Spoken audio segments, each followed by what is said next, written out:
Então tá bom, vamos lá. Vamos retomar. Eu estou falando sobre o trabalho que eu pedi para as questões para reflexão, né? Então, a primeira questão que a gente tinha lá, a gente estava falando qual modelo que a sua companhia vai adotar para capacitar os seus colaboradores. E aí eu estava te explicando a importância dessa capacitação para os colaboradores. Quando a organização é pequena, a gente tem uma tendência de concentrar conhecimento na mão de poucas pessoas, até porque a gente tem um sistema tributário muito pesado, então legislações, impostos, passivos, que a gente tenta evitar no primeiro momento para a sua organização não sair tão dispendiosa. Então, a gente concentra conhecimento. A partir do momento que você começa a ganhar mercado, que seus clientes começam a te buscar a sua marca, que começam a te indicar e você vai realmente ganhando uma parcela do qual você se propôs. Tá me escutando? É que o professor Matheus colocou nada Tô sim, ainda. tô sim, tô sim, Ah, professor. tá. Tá normal. Beleza. E aí... obrigada, professor.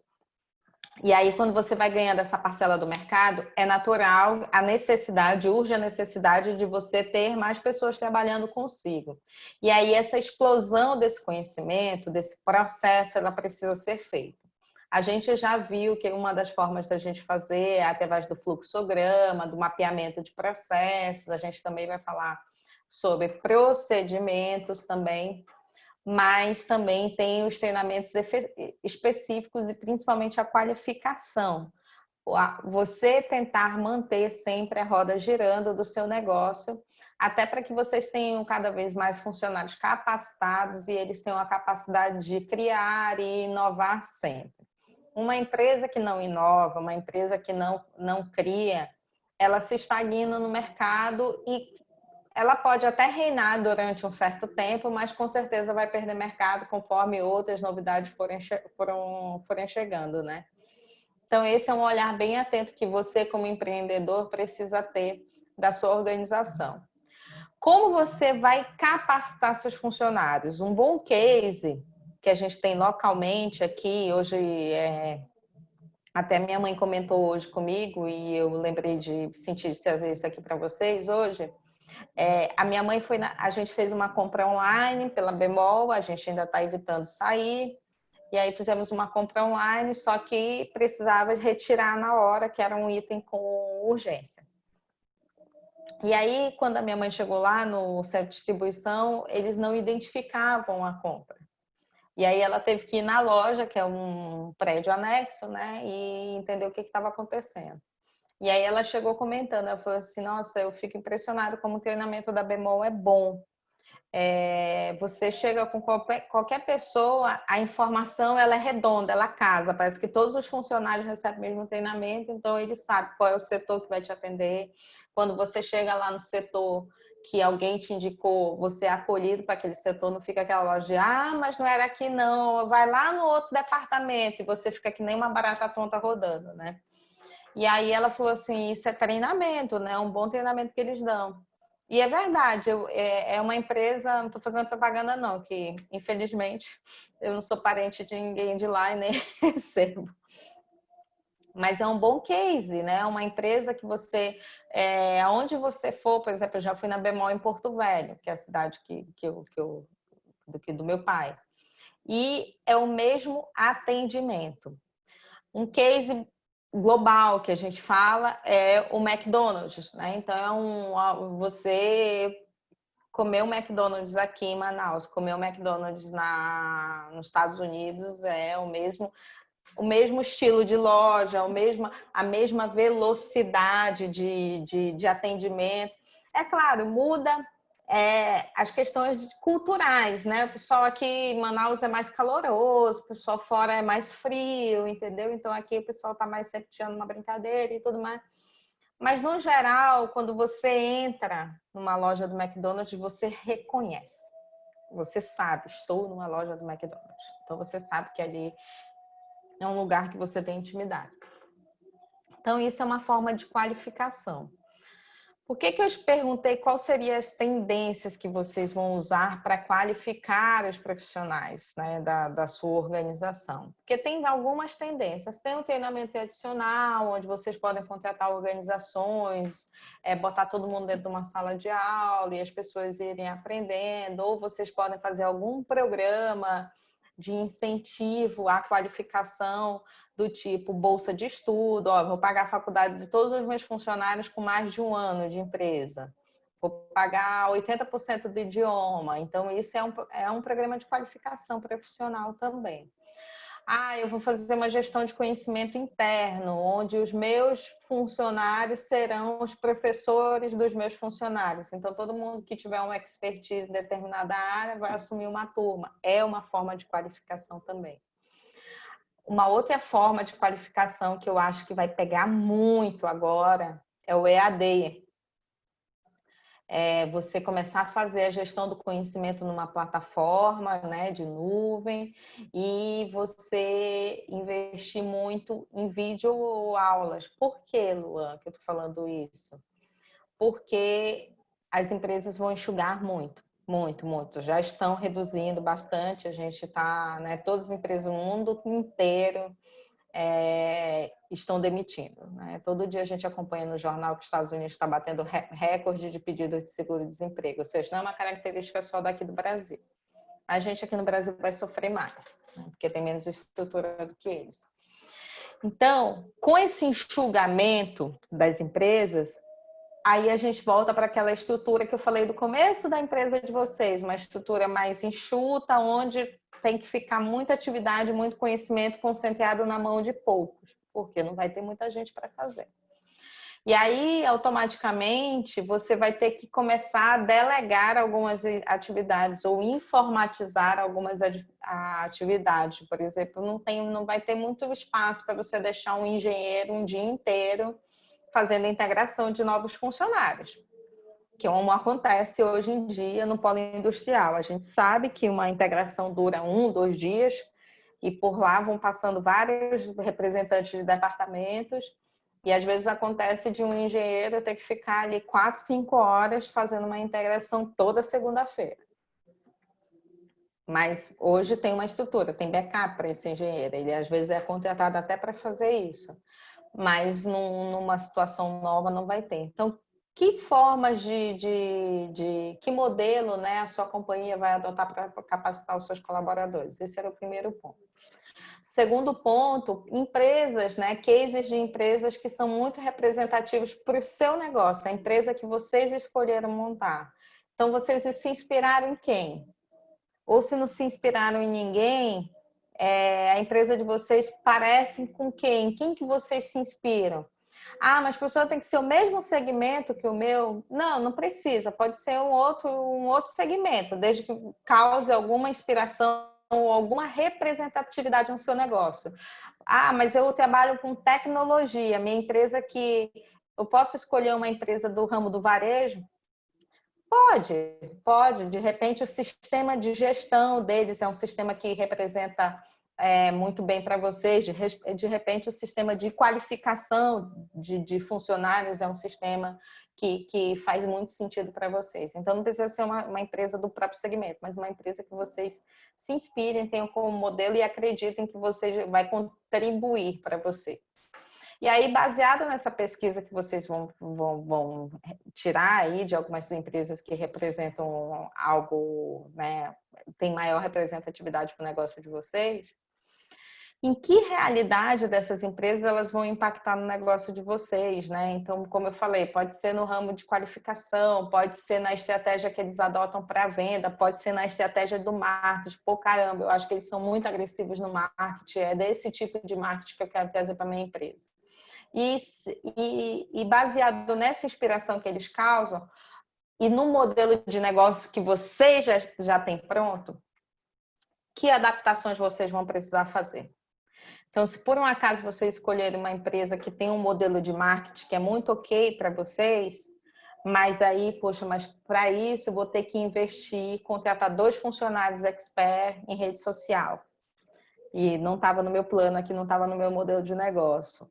Ou eu vou ter que, se a empresa ela investe no modelo de qualificação EAD, fala assim, caramba, eu vou ter que investir mais em servidor, eu vou ter que fazer um treinamento de videoaula, ou eu vou ter que contratar uma empresa, uma consultoria que trabalhe com isso, que formate. Então, que adaptações, baseado no modelo de negócios que vocês já têm, que vocês estão bem montando, quais são as adaptações que vocês precisam ter?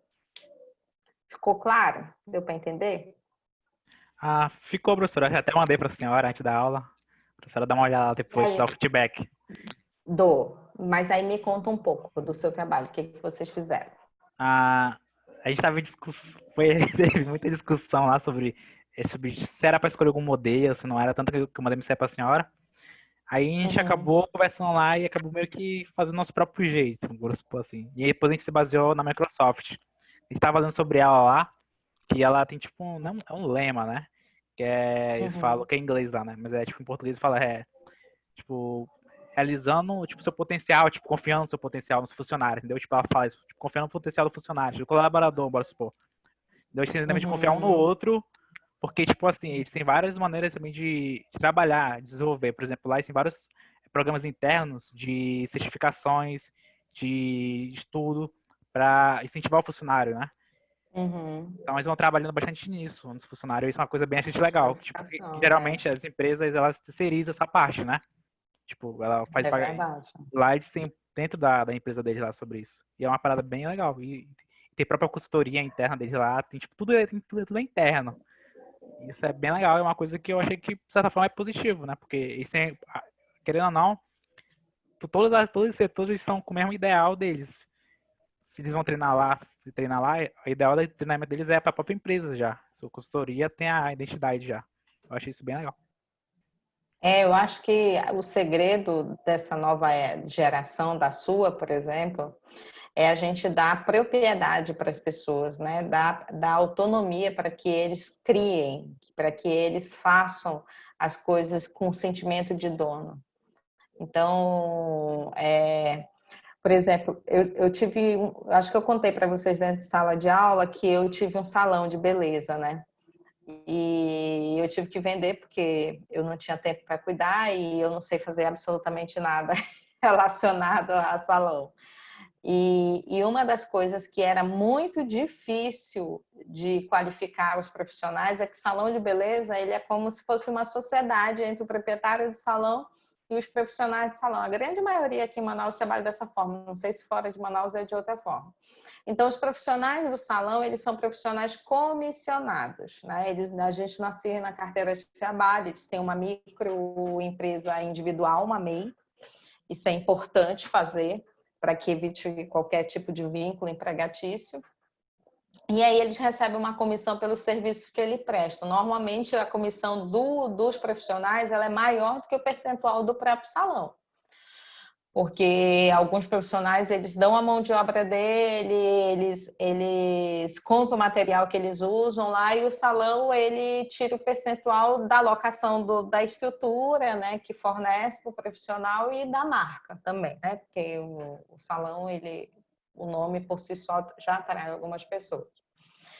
E esse tem que ser o pensamento de todo mundo que está ali dentro do salão, né? Então, por exemplo, se eu sou uma manicure, eu recebo 60% daquilo que eu faturo, ou 70% daquilo que eu faturo, ou seja, eu sou o sócio majoritário desta bodega aqui, que é o salão. E esse sentimento de dono, normalmente, não é um sentimento que entra nos salões de beleza, que é justamente que elas têm que ter. Então, elas começam num dado momento, a falar mal do salão, falar mal da dona do salão, a falar mal da vida ali, acaba contaminando a relação com os clientes. E aí, o que acontece? Os clientes começam a deixar de ir para o salão. E aí, porque o salão tá ruim, porque o salão não tem movimento, o salão isso, mas elas não entendem, é difícil colocar na cabeça desses profissionais que eles precisam vender o salão como sendo deles, porque eles também são um sócio dali. Então, vestir essa camisa, ter entendimento disso, Mas, professora, é um problema só de profissionais de salão de beleza? Não, Luan, não é um problema de profissionais de salão de beleza. Eu estou falando desse segmento, que é um segmento que eu conheço. Mas é um problema de educação.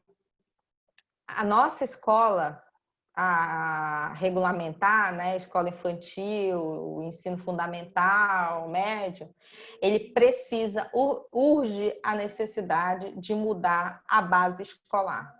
Essa base de caixinha, você precisa crescer, arranjar um emprego, casar, ser funcionário, fazer 20 anos numa empresa, comprar uma casa, passar 30 anos pagando a prestação dessa casa, e quando você chegar aos seus 60 anos, você se aposenta com uma aposentadoria de 2.000 e poucos reais e você vai viver com isso. Uma aposentadoria que não dá nem para pagar nem sua assistência médica. Esse modelo de caixinha, ele é um modelo que ainda está muito impregnado na nossa base educacional.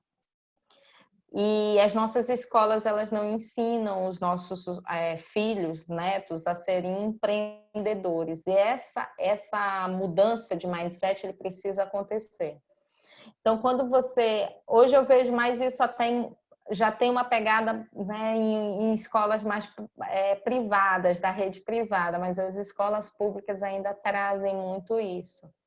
Então, quando o funcionário entra na sua empresa, é uma questão de qualificação muito urgente que você precisa investir. Então, se eu fosse dar um conselho para os novos empreendedores, é investir em treinamentos de empreendedorismo, a fazer programas de autonomia para os funcionários, investir em remuneração variável. A gente vai também falar sobre essas questões de remuneração quando a gente for falar de procedimentos. Remuneração variável. O quanto eu ganho se eu doar mais, se eu criar mais, se eu inovar mais. O que tem fora o meu salário? A gente tem um sistema de remuneração muito arcaico ainda. Então, tá eu e você lá exercendo uma função de engenheiro, você ganha 5, eu ganho 5. Você é uma bala trabalhando, eu sou um Fusquinha 1970. No final do mês, o seu salário vai cair do mesmo jeito e o meu salário vai cair do mesmo jeito. Se a gente tiver uma sorte de ter um bom gestor, ele vai te dar uma promoção no final do ano. Mas se não, a gente vai passar anos assim. Isso a gente vê muito na iniciativa pública. Os funcionários, por que os funcionários da iniciativa pública têm essa fama ainda, né? Traz muito isso. Funcionário público não faz nada e tal, que nem é tão verdade, né? A gente sabe que tem órgãos que funcionam muito bem, são muito efetivos, mas tem outros que ainda não. Por quê? Porque não existe, não montou-se um plano, uma estrutura de remuneração de cargos e salários que seja agressiva para o funcionário, que o funcionário entenda que se ele trabalhar, ele será reconhecido. Se ele produzir, ele será reconhecido. Então, muitas vezes, a gente sabe que tem outras questões que envolvem que acabam diminuindo.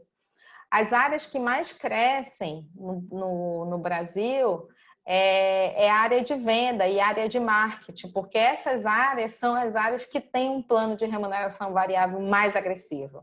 Então, vendas, o cara tem que ser rato, né? Porque ele trabalha por comissão. Tem um salário, mas ele ganha muito por comissão. E as empresas também, o pessoal de área de marketing também, eles ganham um percentual sobre a publicidade que eles fazem. Então, isso dá um retorno para eles. A gente vê os blogueiros, as blogueiras hoje em dia, o quanto eles estão movimentando a economia e o quanto você remunera um blogueiro pela quantidade de seguidores que eles têm, né? Quanto mais seguidores, mais remunerados eles serão. Então, funciona bem assim, esse mundo, né? Um novo mundo, para mim, é muito novidade, assim. Beleza. Isto posto, deixa eu fechar aqui esse slide, deixa eu abrir, caramba, devia já estar aberto, Michele. Deixa eu abrir o slide da aula de hoje. Hoje o nosso tema da aula, Lu, vai ser um tema... Luan, eu acho que só você está solteiro hoje, né? Só você veio para a aula, né? Deve ser, professora. Bobinhas, né, Luan? Bobinha essa professora. Vamos lá.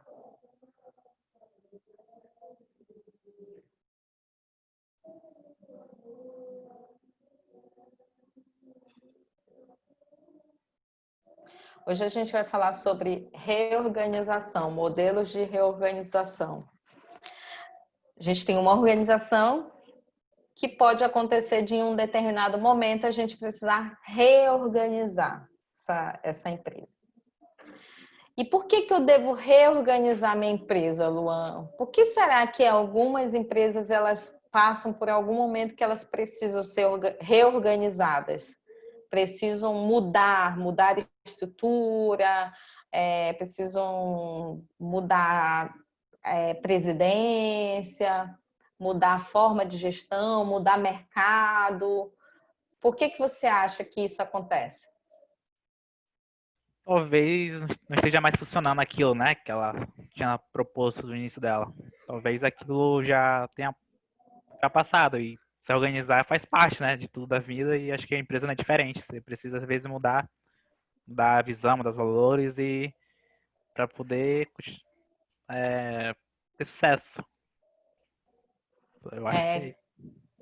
às vezes você fez muito sucesso durante muito tempo, né? Às vezes a empresa foi bem durante um tempo, mas chega no momento que ela começa a não adquirir mais mercado. A gente está vendo o modelo da TV aberta. Não só a Rede Globo, que está passando por todo esse estardalhaço de polêmicas, né? Mas a TV aberta, de um modo geral, ela só vem perdendo espaço de uns anos para cá. E foi um modelo, assim, além de ser pioneiro, né? Foi um modelo que reinou por décadas, né? Não falo nem anos, por décadas a gente só tinha o modelo da TV aberta. Então a gente sentava todo dia para ver o jornal, para ver a novela e tudo mais. Com o advento da internet, esse modelo ele foi caindo, ele foi perdendo o mercado. Ah, mas ele não era um modelo bom? Não, foi bom durante muito tempo, né? Durante muito tempo ele serviu. Só que outras novidades chegaram, com maior conteúdo. No começo era muito caro, agora começou a se tornar uma coisa mais acessível. E aí as pessoas começaram a fazer uma conta, né? E poxa vida, eu comprar esse filme aqui, né? Pagar essa assinatura, eu gasto tanto de cinema por mês. Então começaram a fazer essa conta e as coisas começaram a fazer mais sentido. Então, esse é um modelo. A TV aberta, por exemplo, é um modelo que eu acho que está demorando para se reorganizar. No Brasil mesmo, a própria Rede Globo ela abriu aquele canal Globoplay, que é uma tentativa, né? Um braço da organização para abocanhar essa parcela do mercado que vem crescendo cada vez mais. Mas eu acho que ainda está tímido isso daí. Primeiro que eu acho que eles já demoraram muito para entrar e eles ainda estão fazendo de uma forma que, quando você compara um Globoplay com Netflix, por exemplo, e fala assim, poxa, eu prefiro ter um Netflix, né? Para pagar as duas assinaturas vai ficar caro, né? Não sei se Ou você... aquela Amazon Prime também, né, professora? Que tu paga R$ 10 e ganha frete grátis, ganha o filme, ganha a música, ganha tudo por R$ 10, então. Pois é, exatamente. Então tem muita opção, tem muita variedade, tem muita concorrência hoje em dia, né? Outro modelo também que afundou foram os modelos das músicas, do CD, né? De comprar o CD. Hoje, com as plataformas de música, né? Spotify, por exemplo, quem é o cristão, a não ser um colecionador, aquela pessoa que tenha realmente o hábito de ir lá comprar CD. Não, a gente nem acha mais essas coisas para comprar, né? Então, esse modelo foi um modelo que não se reorganizou, demorou, subestimou o mercado, quando viu, perdeu totalmente o mercado. E algumas gravadoras, sim, estão migraram já para o Spotify, mas aí eles foram, assim, acumulando prejuízo, como teve muita gravadora que fechou, por exemplo. Então, é nesse cenário que as empresas elas acabam passando por um momento de reorganização. Quando a gente fala reorganização, a gente precisa tirar toda a conotação negativa que essa palavra possa ter com a sua empresa. Aliás, empreender é ser flexível. Então, qualquer coisa que te deixe rígido como gestor, como empreendedor, faça uma avaliação e uma reflexão para que você elimine isso do caminho. Porque se tem uma coisa que o empreendedor precisa fazer é se arriscar. E nesses riscos que ele corre, várias vezes ele vai cometer falhas, né? Vai cometer, como diz o Thomas Edison, né? Eu não erro, só teve 10 mil vezes que não deram certo. Mas não foram erros, né? Então, bem assim mesmo. Então, vai ter momentos que as coisas não vão sair da forma que você imaginou. E é imprescindível que a sua organização seja uma empresa flexível para que essa mudança de rota ela aconteça. E aí passa por isso a reorganização. Então, sempre um olho no peixe, né? Um olho no gato. Um olho no peixe, um olho no gato. Um olho no peixe, um olho no gato. Para que você entenda qual é o seu momento. Por exemplo, como eu estava dando exemplo para você do salão de beleza. Eu não entendia de nada do salão, e aí comecei a ter problemas de gestão, porque não conseguia ficar lá, a pessoa que ficava, né, eu perdi por falecimento e tudo mais. E aí chegou no momento que eu e meu marido tivemos que fazer uma reflexão sobre o nosso negócio, né? Falou assim, cara, a gente pode insistir da forma que está, e já não vem dando certo há alguns meses, e o problema de insistir é que a gente pode matar o ponto e matar o nome da marca, né, do salão também, o pessoal vai começar a fazer uma propaganda negativa. E o outro momento, a gente pode pensar em ter um sócio, para que esse sócio, de repente, ele tenha como expertise a questão da técnica do salão, a gente fica com a parte de gestão, do financeiro, né? E o cara entra com a parte da técnica, que seja alguém que saiba cortar, pintar cabelo, fazer unha, fazer... E a terceira opção de reorganização é vender. Vamos vender enquanto a gente ainda consegue tirar algum lucro disso daí. Então, a gente teve esse momento de fazer essa reflexão, de entender o cenário, entender o momento, para que a gente tomasse a nossa decisão, que naquela época foi vender o modelo de negócio. E eu estou falando de um salãozinho, tá, Luan? Uma coisa pequena. Então, para a gente entender que reorganização, ela não cabe só a grandes conglomerados, desde uma pequena empresa também. Ao mesmo tempo, eu vejo muito local fechando, simplesmente, fecha a porta, né? Ou seja, o cara é o famoso deu errado. E aí eu me pergunto, caramba, em que momento, né, as coisas começaram a cair e esse empresário, ele não entendeu isso e, de repente, não fez um balanço das coisas para mudar o percurso. Então, a gente percebe muito isso acontecendo, né?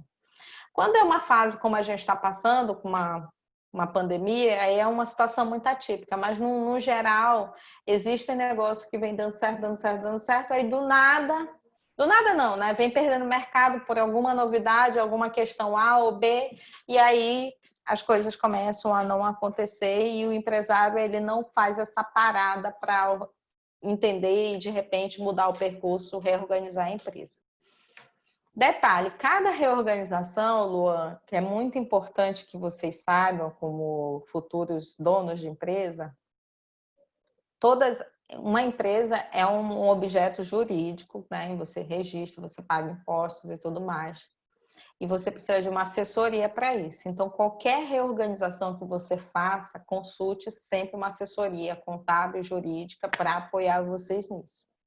A gente tem órgãos que regulamentam alguns tipos de reorganização, né, que é o Conselho Administrativo, né, que é o CAD, que são órgãos que regulamentam alguns tipos de reorganização que podem acontecer no mercado. Isso é um ponto. O outro ponto é realmente, dependendo da reorganização que você faça, tem a questão de ter que fechar a empresa, liquidar todos os impostos, às vezes você transfere, então tem uma questão burocrática envolvida que você, como dono da empresa, não é obrigado a saber, tá, Luan? Então, assim, primeiro compromisso que a gente precisa ter como empreendedor é: eu não preciso saber de tudo, mas eu preciso ter pessoas que me apoiem na minha tomada de decisão. Então, sempre utilize uma consultoria para poder te ajudar. O primeiro modelo de reorganização que eu trouxe aqui foi da fusão, né? Fusão é quando a gente tem duas empresas ou mais sociedades, né? E elas decidem se juntar, né? Formar uma nova pessoa jurídica com uma personalidade totalmente distinta, né? E aí, poxa, eu sou bom nisso, eu faço bolo, o Luizinho faz salgado, a Maria faz docinho e o José faz suco. Então, por que a gente não se junta e faz uma big lanchonete, né? Porque eu tô aqui com a minha loja de bolo, ele tá com a loja de salgado, ela tá com a loja dela de docinhos, e aí a gente tá fatiando o mercado. Aí quando o cara vem na minha loja, ele fala assim: poxa, mas não tem um salgado, que eu queria comer um salgado antes, não tem um suco para acompanhar? Então, aí a gente começa a entender o mercado e fala assim: o que eu poderia fazer? Às vezes vale muito a pena, e a fusão ela acontece mais quando a empresa é muito grande. Em vez de você começar um novo negócio, começar uma marca nova, tentar captar mercado para aquele seu novo, para aquela sua marca, você vai lá e convida, fala assim: ô fulano, nós somos bons nisso, vamos tentar fazer juntos? Aí assim começa a fusão. A finalidade da fusão é expandir mercado, né? Então, ou seja, a gente ganha mercado, reduz nossos gastos. Então, em vez de eu ter uma lanchonete aqui, você outra, você outra, você outra, a gente monta uma big lanchonete, a gente divide despesa de água, luz, telefone e tudo mais, e a gente vai ser assim supimpa na competitividade. Ninguém vai parar a gente, porque a gente vai trazer um nível para o mercado que as outras empresas não. Eu tenho muito competidor que vende bolo. Você tem muita gente lá que concorre com você vendendo suco. Você concorre com você vendendo salgado. Mas uma lanchonete que vende bolo, suco, salgado, docinho, a gente quase não tem. Então vamos se juntar e fazer isso? E aí as empresas se juntam. Aí isso daí, sabe, aumenta o crescimento econômico, as empresas elas unem procedimentos e tecnologias, então a gente tira o que está funcionando, o que tem de melhor numa empresa e adota. O que tem de melhor na sua lanchonete? O que você usa de melhor? O meu sistema de gestão de caixa é o melhor. Então vamos ficar com esse daqui, que é o bacana. O meu funciona, a minha área contábil. Então, e aí você vai tirando, como a gente diz, o creme de la creme das empresas e juntando nessa fusão. Um exemplo que eu trouxe aqui foi a fusão da Fiat, Peugeot e a Citroën, que a gente chama a PSA, que é o grupo da Peugeot e da Citroën, com a FCA, que é a Fiat Chrysler. Então, são eram duas empresas gigantescas, cada uma muito boa no seu segmento, só que essas empresas elas não conseguiam, nem a Peugeot e a Citroën, nem a Fiat separada, elas não conseguiam ser competitivas no mercado de vans. Elas perdiam para outras marcas. E aí elas falam: cara, sozinha eu não consigo. Aí pegou uma outra empresa que também não conseguia ser competitiva no mercado de vans, então eles decidiram fazer uma fusão para juntos eles desenvolverem um tipo de automóvel para esse segmento e assim eles começarem a serem competitivos, né? Então desse relacionamento nasceram os modelos Ducato, Boxer e Jumper, que são modelos que hoje eles produzem e tem uma fatia do mercado que concorre com outras marcas que também tem esse modelo, esse segmento de vans. Então, basicamente, eles decidiram unir forças para fazer esse segmento que elas não conseguiam fatiar, não conseguiam tirar a fatia do mercado dessas empresas. Aí. Ficou claro, Luan? Conseguiu entender o que é uma fusão? Sim, professor. É que eu já vi mais, tipo, nesses últimos tempos, quando eu estava lendo sobre a Microsoft, ela comprou muitas empresas, né? Não foi uma fusão. Isso, a gente vai ver também aqui. E aí a cisão, o que é uma cisão? É quando ocorre a efetiva transferência do patrimônio, no todo ou numa parte dela, não é uma união, né, das empresas. Já vamos unir o que a gente tem de bom, né? A cisão, ela é quando uma empresa realmente ela é transferida, ou seja, ela é vendida para uma outra empresa. Você pode fazer isso parcialmente, ou seja, você tem uma empresa que ela é com mercado aberto, eu estou fatiando ela em ações, e aí eu vou vender uma boa parte das minhas ações para o mercado, e aí chega lá uma empresa e acaba comprando uma boa parte. Ou você pode fazer isso total, não quero mais e decido vender. Eu trabalhei numa empresa que ela tinha um dono, e aí esse dono era uma empresa de capital aberto, ele era o sócio majoritário, e aí os 49% estavam divididos lá em vários outros acionistas, né? E aí ele decidiu um dia recomprar todas as ações dele. Falou assim, eu vou recomprar. A gente não entendeu nada, né? Assim, eu vou recomprar todas as ações. Aí ele foi lá e comprou os 49%, e ele virou o dono da bagatela toda, né?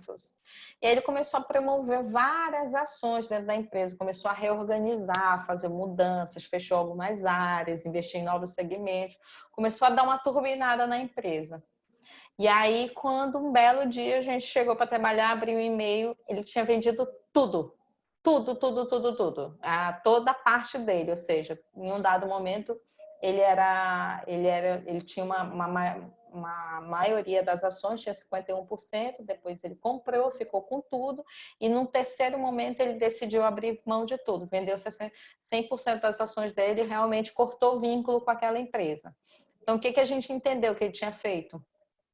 Ele comprou a empresa de volta, deu uma turbinada, conseguiu subir o valor dela no mercado e aí vendeu e ficou tranquilo.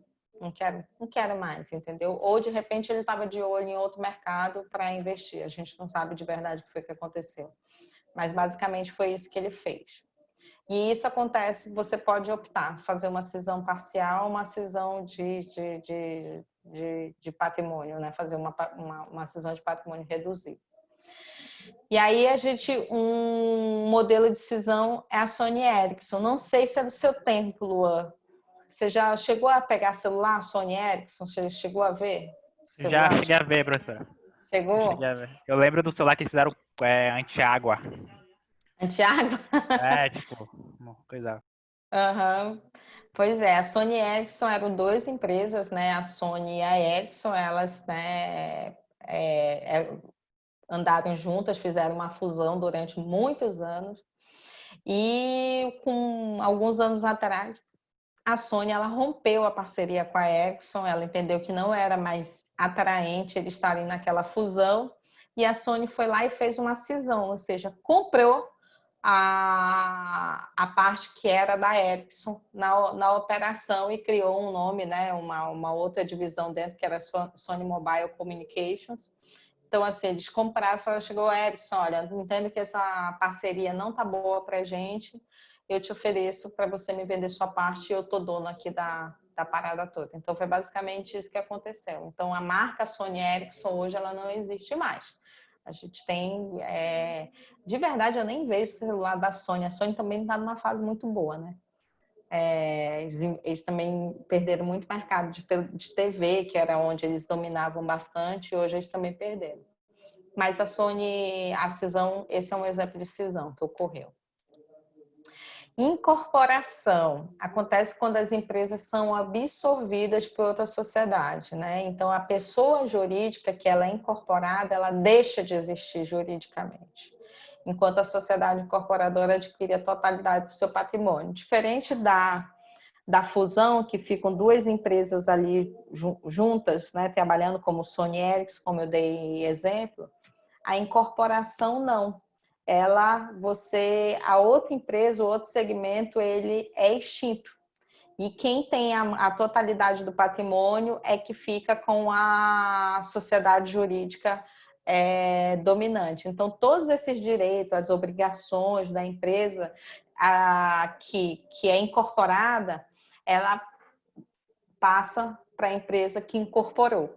Então, tudo aquilo que tiver incorporação, Luan, é um capeta na face da terra. Para você incorporar uma outra empresa, você tem que tomar muito cuidado, porque pode ter débitos e aí a empresa que está sendo incorporada, ela trazer, ela vai com a mochilinha dela, entendeu? Com tudo que tiver de bom e com tudo que tiver de ruim. E às vezes a empresa que está incorporando é uma empresa que tem um nome no mercado e ela acaba trazendo aquela bagagem negativa para o segmento dela. Então isso daí tem que passar por assembleia. Uma empresa, ela não pode simplesmente, não, decidimos, né, o presidente da empresa que eu vou incorporar a empresa do Zezinho ali da esquina, que para mim é uma empresa muito boa e tal, por algum motivo tem um prédio que está atrapalhando meu caminho, eu vou lá e incorporo, né? Ele precisa abrir uma assembleia com os acionistas eles precisam votar se concordam ou não. Todos os procedimentos para essa incorporação, ela precisa passar pela Assembleia, então eles precisam votar, tem que ser tudo mapeado, tudo auditado, quanto a empresa tem de débito, quanto tem de passivo, quanto tem de passivos de gestão tributária, de impostos, então isso tudo tem que ser mapeado, tem que ser mostrado, formalizado essa amostragem para os sócios e eles têm que aprovar ou não para poder uma empresa ser incorporada. Então é bem complicado, bem mais complexo fazer uma incorporação. E aí, um exemplo de incorporação foi o Facebook, que foi lá e incorporou, né, o WhatsApp no grupo Facebook. Tanto que quando você abre o WhatsApp hoje, né, aparece lá Facebook Product ou Facebook Service, né? Então, ou seja, foi uma empresa incorporada ao Facebook. Ou seja, é uma das empresas do conglomerado maior que é o Facebook. Então, ela responde ali, quem responde pelo WhatsApp, qualquer problema, se você tiver um problema com o seu WhatsApp e você processar o WhatsApp, quem vai lá representar lá na justiça não é um advogado da empresa WhatsApp, vai ser um advogado da empresa Facebook que vai estar lá representando. Então, o WhatsApp é só uma marca de uma empresa chamada Facebook. CNPJ, todas as obrigações ficaram com o Facebook. Igual a Insta, né, professor? O Insta também foi comprado pelo Facebook, né? Exatamente. Então, eles são todos produtos do Facebook. Não são empresas separadas, né? Eles são produtos. É uma marca mesmo que você tem dentro da sua empresa maior, que é a empresa do Facebook. Então, isso é bem característico para mim. Quando você abre, está lá, Facebook Company, eu acho que é, né, quando você abre o WhatsApp, que o seu celular carrega, né? Tanto do Instagram quanto do WhatsApp, ele aparece. Então, qualquer problema que você tenha com essas duas plataformas digitais, os advogados que vão lá dizer, a gente está aqui representando a empresa Facebook. Mas eu processei o WhatsApp. Não, o WhatsApp é só uma marca da minha empresa, a empresa Facebook. É assim que funciona a incorporação. Transformação. Isso daí é bem mais comum do que a gente imagina, né? É bem mais recorrente, né? Então, quando uma empresa... aí entra no segmento que a gente estava conversando, que você fez sua reflexão, tá, Luan? Transformar, uma empresa, ela já existe, e aí, por algum motivo do mercado, ela decide que ela precisa ou mudar o segmento, ou expandir operações, ou trazer sócios para dentro da empresa, entendeu? Então, a gente tem um exemplo agora da XP Investimentos, que foi uma empresa que ela acabou de passar por uma profunda transformação. Ela deixou de ser uma empresa societária brasileira para se transformar numa empresa de capital aberto na Nasdaq, que é a Bolsa de Valores de Nova York.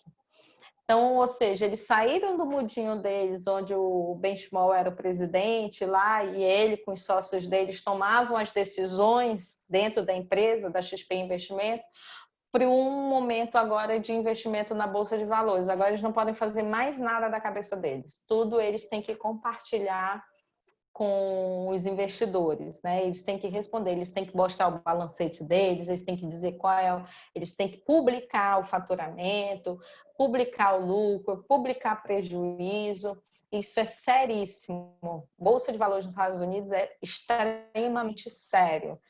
Já aconteceu casos de presidentes de empresas serem presos pela informação publicada não ser a correta, os balancetes não serem os corretos. Então, isso é muito sério. Mas a XP, num afã de ganhar mercado internacional, eles decidiram passar por essa transformação. Eles continuam, obviamente, sendo os majoritários no comando do conglomerado deles, mas agora eles têm uma pancada de acionista de pessoas, pode ser eu, pode ser você, amanhã a gente pode ir lá comprar um pedacinho da XP para a gente. Então, isso é um modelo de transformação. Isso acontece muito, é muito mais comum. Muitos empreendedores têm como sonho fazer isso, né? Passar por esse, abrir o capital na Bolsa de Valores, porque o nível de valorização da sua empresa é astronômico quando você faz isso. E também você começa a entrar no mercado que você antes não entrava. Então, a XP agora ela está no mercado, hoje ela pode negociar papéis nos Estados Unidos, de bolsa, na Europa, que antes não podia fazer. Então, já é uma empresa de nível, né, global.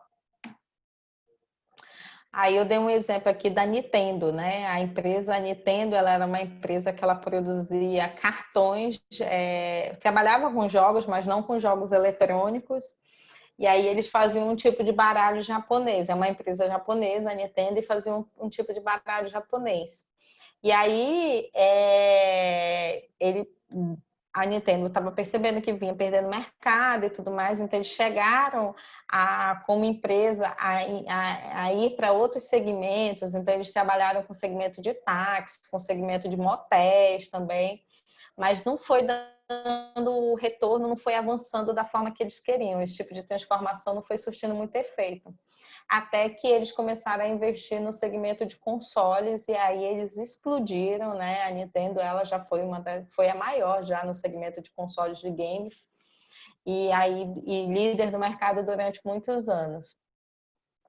A Nintendo, depois de um tempo, começou a perder mercado para PlayStation, Xbox, passou por uma outra transformação com o Nintendo Wii, também conseguiu operar uma outra fatia do mercado. Hoje a gente percebe que eles já estão de novo precisando dar uma revigorada. Mas não duvido que daqui a um tempo eles venham com alguma novidade, porque japonês é dessas, né? Eles assim trabalham quietinho, né? Quando a gente vê, eles vêm e chutam o pau da barraca. Uma característica da Nintendo era a qualidade dos jogos, né? A solidez dos consoles deles. Então os jogos eles eram muito bons. Era um jogo assim que eu joguei muito em Nintendo, por isso que eu falo, eu até escolhi eles porque realmente fez parte da minha infância. Então um jogo assim que você tinha que aprofundar muito, né? Muita fase, muito segredo, né? E naquela época não tinha spoiler, a gente não tinha internet para a gente investigar, então a gente tinha que ser muito atento, mexer muito com a inteligência mesmo do jogador. Então isso tinha uma solidez muito grande os jogos da Nintendo. O console era um console muito bom, de muita durabilidade, e aí avançou, mas aí depois veio um outro segmento, que foi o segmento do PlayStation, que era uma outra pegada totalmente diferente, tanto que quem era cliente da Nintendo, como eu, por exemplo, a gente não migrou para o PlayStation. A gente tinha uma fidelidade assim ainda muito grande com a Nintendo, com a marca e com o estilo de jogos que tinham a Nintendo. Eu acho que o problema da Nintendo foi que ela não inovou, por exemplo, os jogos dela são sempre os mesmos. Agora, por exemplo, nesse novo console dela, que tem ela aceitou os jogos de outras produtoras, né? Mas antigamente era só ela, então acabou que ela ficou muito presa. Eu acho que isso foi um grande problema para ela. Exato, eu também acho. Investiu muito tempo no Mario, né? Assim, porque que foi realmente quem levantou foram aqueles jogos do Mario, do Donkey Kong, né? Também. Mas aí ficou muito numa questão mais infantil, né? Desacreditou um pouco da nova geração. Acho que a Nintendo não prestou, né, atenção, né, Luan? Que aquele pessoal que jogava Mario, Donkey Kong, eles iam crescer, né? De idade, É, né? E aí o exato. estilo, as preferências iam mudar, né? Então, O, o, acho meu, O meu tio é louco pela Nintendo, mas hoje em dia ele tem Xbox. Mas ele fala que ele só joga por causa de 3 jogos da Nintendo que não vale mais a pena. Tipo, prefiro É, jogar né? um jogo mais atual que tem muito mais jogos. Meu tio é louco, meu tio é velho, mas meu tio é louco pela Nintendo. É, eu também, nossa senhora, marcou minha infância, assim. Eu achava sensacional, assim. Zerava, Mario, Chefão, essas coisas assim, mexia muito com a minha cabeça. Aí depois, assim, quando eu tive filho, aí meu filho teve PlayStation, esses jogos, assim, Xbox, mas era outro estilo, não fazia muito a minha cabeça, assim. Mas meu filho, por exemplo, não suporta Nintendo. Sempre gostou dessas outras marcas de videogame. E aí foram essas transformações que a Nintendo teve que ir passando ao longo do tempo, né? E aí dissolução e liquidação, que é quando realmente é esse exemplo que eu falei, né? Quando a sociedade, quando a empresa ela game over para a empresa, né? Então, por algum motivo, seja por uma opção, a empresa, né, o dono ele decide dissolver aquela sociedade, dar baixa dos órgãos competentes, fala assim, olha, não quero mais trabalhar com isso, ganhei dinheiro demais, ou seja, porque ele decreta falência mesmo, por algum motivo do mercado, a empresa ela acaba falindo e a empresa ela precisa de ser dissolvida ou ir liquidada toda essa questão de impostos. Luan, isso é bem complicado também. A gente acha que empresa é que nem casamento, Luan. Dá mais trabalho para separar do que para casar. É a mesma coisa em empresa. Dá mais trabalho para fechar do que para abrir.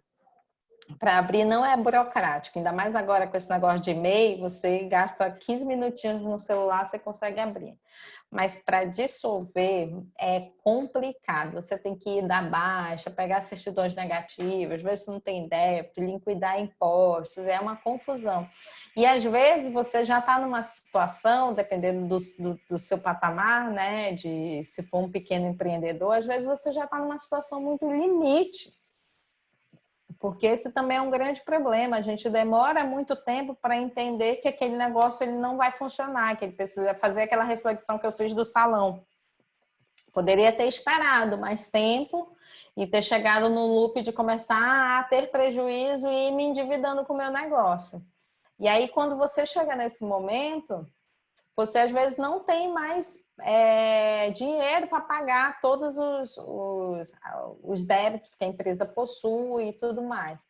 Existe um processo para ser feito, você pode decretar falência, onde seus débitos são suspensos e tudo mais, e você ganha um prazo, ou tentar recuperação judicial, que é quando os débitos são suspensos, você ganha um prazo, continua produzindo ainda, mas ganha uma extensão para você pagar, mas aí tem uma série de nuances, você não pode, né, investir mais, não pode se endividar mais, tem uma série de questões jurídicas que precisam ser respeitadas. Mas na grande maioria, principalmente o pequeno empresário, ele não se atenta, não consulta, né, uma consultoria para apoiá-lo, e ele simplesmente fecha a porta e deixa os impostos para lá. E aquilo vai criando juros sobre juros, sobre juros, juros. Quando você vê, você está com uma bola de neve insustentável e insuportável para você tentar fazer qualquer outro tipo de negociação. Aí é quando você começa a perder qualquer outro tipo de bem, quando você começa a tentar algum crédito, você não consegue, porque realmente você fica com o nome muito manchado nas instituições financeiras e você não consegue abertura. Então, a dissolução e a liquidação ele é um processo jurídico que é demorado, mas ele precisa ser feito, concluído até o final.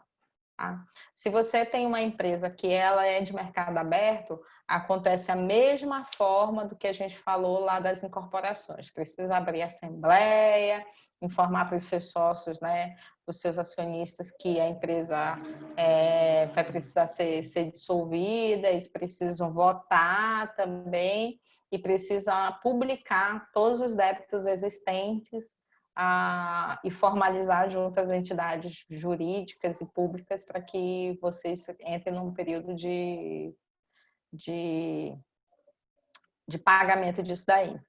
Lembrando que de solução de empresa divide-se patrimônio da mesma forma quando você divide lucros. Então, os débitos, não adianta você pensar, eu tenho 10% dessa empresa. Estou pouco preocupado se fulano vai dissolver essa empresa, porque a minha parte é tão pequenininha.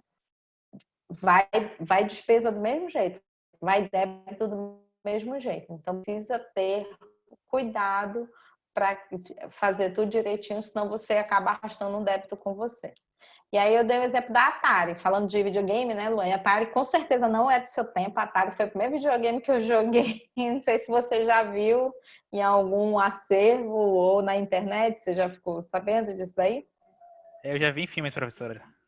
Já viu Bem em antigo, sim. filme? É, Nunca joguei, com um não. videogame assim, É, com joystick, assim, né? O jogo mais bem famoso do diferente. Atari era o Pac-Man. A gente até tem Pac-Man hoje para baixar no celular, né? Para os mais saudosistas, assim.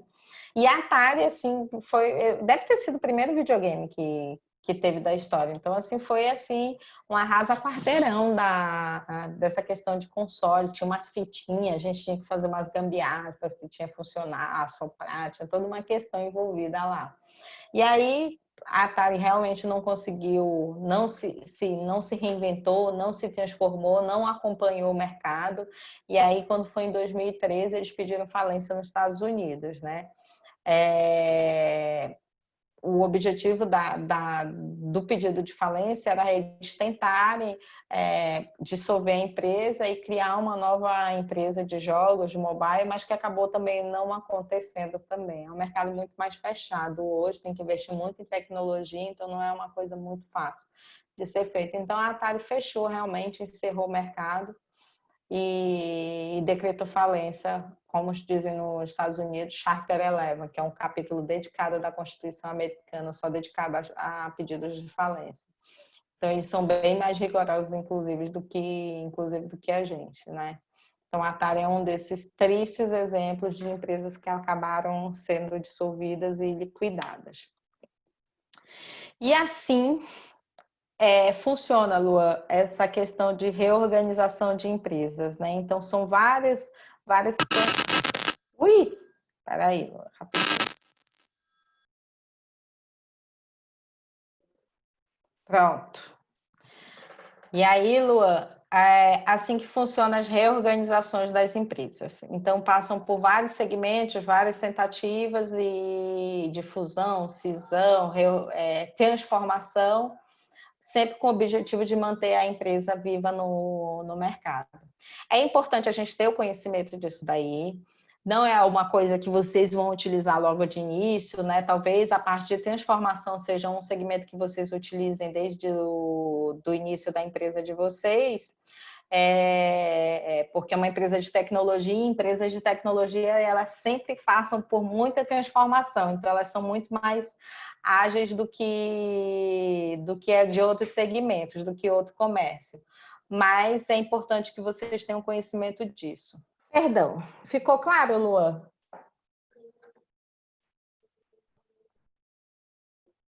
Oi? Escuta? Oi, oi, tô na escuta. Ficou claro? Restou alguma dúvida? Ah, não, professor, achei bem tranquilo a aula de hoje. Foi bem legal.